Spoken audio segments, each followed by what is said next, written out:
میں ایک دفعہ راولپنڈی اسپتال میں تھا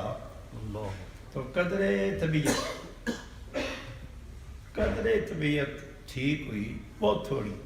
تو فوراً خیال آیا کہ حضرت علی رضی اللہ تعالیٰ عنہ کے زمانے میں اتنے فتنے اٹھے کہ 45,000 صحابہ شہید ہو گئے، ان کا کیا بنے گا؟ یہ خیال آیا دل میں، اور پھر امام حسین کا شہید ہونا، یہ کیا سلسلہ کیا ہے؟ حضرات واللہ ثم واللہ میں نے آنکھیں بند کی، غنودگی آئی تو میں دیکھتا ہوں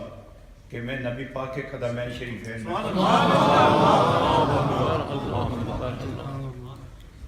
تو حضور سامنے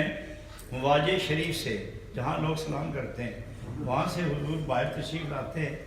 تو سامنے آ کے کھڑے ہوتے ہیں، ہم اور بھی لوگ تھے یا نہیں لیکن کسی پر نظر نہیں، ہاتھ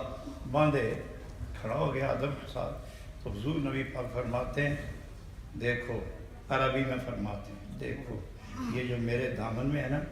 اس کو امام حسین کہتے ہیں، اور مجھے جانتے ہیں مجھے کونین کا سلطان کہتے ہیں، اور وہ تمہارے پیچھے دیکھو، میں نے پیچھے دیکھا تو ایک شخصیت کھڑی تھی جاؤ جلال کے ساتھ، پوری تمکنت اور عظمت کے ساتھ،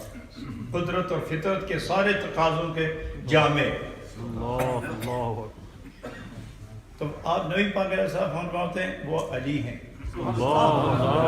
دیکھتے ہیں پردہ، یہ پردے کے ساتھ دیوار ہے، اس دیوار کے پیچھے فاطمہ کھڑی ہے، تو اتنا یاد رکھو کہ حسین میرے دامن میں،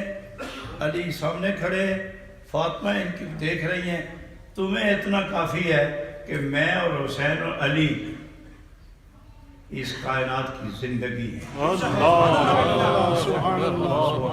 مجھے کبھی ہوئی تو میں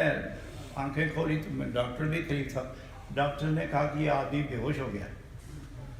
تو میں نے کہا میں بے ہوش نہیں ہوا، علی ہوش میں آیا۔